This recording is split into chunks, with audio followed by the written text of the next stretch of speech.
Hello and very happy to see you on my channel. This afternoon, we give you a piece of breaking news from New Idea magazine. Meghan and Harry angered the royal family with a painful slap. They have started a new life in Celebrity Central, and now Prince Harry and Meghan Markle have decided the time is right for that very Los Angeles rite of passage, the renewal of their wedding vows. Despite the couple having an elaborate $38 million traditional royal weddings 2 years ago, New Idea has learned they want to repeat the event, only this time, they plan to do it their own way. They both love the idea of an intimate ceremony with their closest friends and family, a source claims. It is also understood the couple has enlisted the help of Meghan's best friend and stylist Jessica Mulroney to plan the special soiree.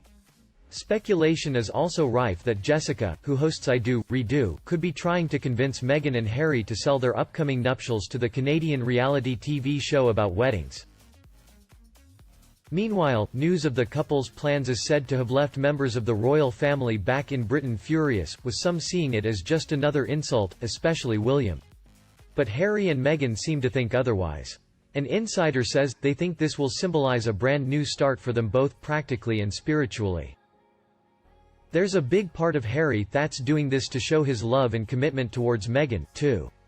Harry's desire to yet again please his wife comes as reports continue to emerge of Meghan's diva behavior. A cameraman recently told the Daily Mail he doesn't think Meghan deserves the attention. He also wasn't impressed with her and he's just surprised she charmed the guy, Harry. Since stepping down as senior royals, there have been reports that some of Harry and Meghan's choices recently have angered officials at Buckingham Palace. UK outlets reported that the timing of their announcement that they would no longer cooperate with certain newspapers, on the eve of the Queen's birthday, caused anger among those close to her, according to Mail Online. If they go ahead with their idea to have a second wedding, it's likely this will also be seen as yet another snub. They insist they don't want to taint their original wedding, but getting remarried in America will be viewed as another gigantic slap in the face to the monarchy, notes the insider. They had the most beautiful ceremony anyone on earth could wish for, but now they want to replace or at best supplement it with a new one? It's typical of their tone-deaf mentality, but also shows how stubborn they are, plus ruthlessly determined, to start totally anew in the US. Having been forced to put off any celebration to mark their entry into the Hollywood social scene as a result of the COVID-19 pandemic, it's thought when the time's right, Harry and Meghan will also host a big, star-studded reception. Attending will be Meghan's mum Doria Ragland, Oprah Winfrey, Jennifer Lopez, Beyoncé, plus the Williams sisters. It seems unlikely that any of the British royal family will be included. Meanwhile, it's significant that the Duke and Duchess are considering this romantic gesture at a time when it's reported that Harry is having a tough time adapting to life away from the UK. Last week it was revealed that Prince Harry has confided to friends that he still can't believe this has happened, and that he can't believe his life has been turned upside down. The UK newspaper The Telegraph claims the prince was particularly missing his former military life and friends. And according to CCN Online, Prince Harry's royal star is burning out. But Prince Harry's career in Hollywood has not been a roaring success. What happens when Meghan Markle's house husband starts to get desperate, and everyone's scared he's getting desperate? As I said, we've all read the reports that Prince Harry is finding life in Hollywood more difficult than he expected. He may not have realized it at the time, but by going to Los Angeles, Prince Harry effectively severed his ties to the life that he knew so well in the UK. This includes his friends. While Prince Harry lives a life that has been, by his own admission, turned upside down, his wife is getting precisely what she wants.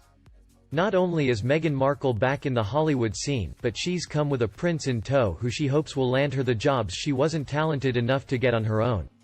The woman who's long been championed as a feminist has always relied on the men in her life to get her where she needs to be. While there are many reasons I've never been confident Prince Harry will carve out a real life for himself in Los Angeles, not everyone thinks he'll be rudderless forever. This gets to the crux of the problem. Any friends he makes will be Meghan's friends, or at least heavily vetted by her. After all, it was rumored that she wasn't all that keen on Prince Harry's old friends in Britain. And I think the feeling was somewhat mutual. That puts even more pressure on him to fill his days with useful employments. But aside from that Thomas and Friends episode, his new career as a professional celebrity is not off to an auspicious start. Maybe things will improve, but what if guest appearances on children's shows and Bon Jovi albums turn out to be the high points for Hollywood Harry? It was always going to be tough to transition from the royal family to life as a semi-celebrity in Los Angeles. But the coronavirus pandemic has made things even worse. Eric Schiffer, a brand and reputation management expert in Southern California, spoke exclusively with CCN.com about the desperate lengths Harry could sink to just to secure a paycheck. Schiffer, who has worked with Fortune 500 CEOs and Forbes 400 billionaires, commented, "Americans during a pandemic don't largely care what an entitled royal who walked away from millions prior to the worst financial crisis in modern history does during his princely adventure of arrogance in Tinseltown." That's not to say he won't get press from stomping his royal footprint where he goes, but Harry's royal star is going to melt down when he is forced to hawk second-rate brands in some quasi-infomercial style to pay his extravagant bills during this modern-day depression. This should be a wake-up call for the Hollywood royals and their devoted followers. Eric Schiffer believes that the original plans Prince Harry had for his time in Los Angeles will have been turned upside down by the virus. It seems the couple is already pursuing the one real shot they have at making some serious money: their book deal. Eric highlights this when he says Prince Harry's most likely and safest move would be a book deal and speaking, but the speaking business has crashed and burned in America. Harry will need to turn to Plan B, and that means he will choose to sell out his monarchical legacy. His future set of career moves after the book will be like pouring high-octane gasoline on a British dumpster fire because it will ignite immense anger behind the gates of Buckingham Palace. I remain unconvinced that either Prince Harry or Meghan Markle is stupid enough to go down the route of bashing the royals for dollars. But desperate people make dumb decisions. I guess time will tell. Also on the CCN.com, reported that men from Meghan Markle's past keep cropping up to tell you what she's really like. She uses men to get what she wants, then discards them. Meghan Markle left a trail of butcheries on her way to Prince Harry. Aubrey Hanson said with the newspaper, "Even the harshest Meghan Markle critic wouldn't deny that she's a beautiful woman. I've never been critical of Meghan's looks. She looks great in most of the photos and videos I've seen of her. Now, her character and personality? Ugly as sin, in my opinion.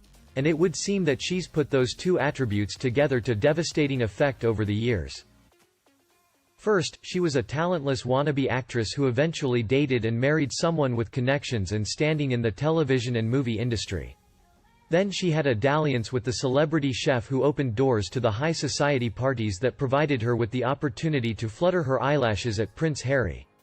I have to admit, she's taken what she has and used it to great effect to find herself men who could further her career and life ambitions. However, Meghan Markle is a terrible feminist role model. Even as far back as her teenage years, Meghan Markle knew how to play men to get what she wanted. Nima Vand, a high school friend of Markle's, recently revealed that Meghan knew what she was doing. She toyed with their hearts masterfully. Wow. Talk about a girl who knows how to play the game. There was never really any doubt that she was going to manipulate her way to the top. Markle uses men, then dumps them. The way Meghan Markle used and discarded her former husband, Trevor Engelson, is well documented. Ditching a man who moved his entire office from Los Angeles to New York so he could be closer to you? Returning the wedding ring via FedEx. Damn, girl. That's cold as ice. And we all know that Meghan wasn't long in dropping celebrity chef Corey Vitiello to press her phone number into the hand of a British prince. Meghan even ditches childhood friends. It seems she's been doing this kind of thing for years. Before Trevor Engelson, there was a guy named Gabe. Nima Vand commented on his podcast appearance. He said she kind of ghosted him. Sorry Nima, but Meghan Markle doesn't care about you or Gabe. Unless you have something she needs or something to offer her, she ain't interested. But don't feel too bad. You're just another couple of names in a rather sizable pile of men that Meghan Markle has tossed away. Who knows? Maybe someday Prince Harry will join you on that pile? Do you agree with them? Please let me know in the comment section below and we talk about Meghan and Harry. And remember to like and share my video if you loved it. Also as subscribing to the Sussex Daily News channel to get more news from the royal family by me. Now, have a nice day and see you in the next videos.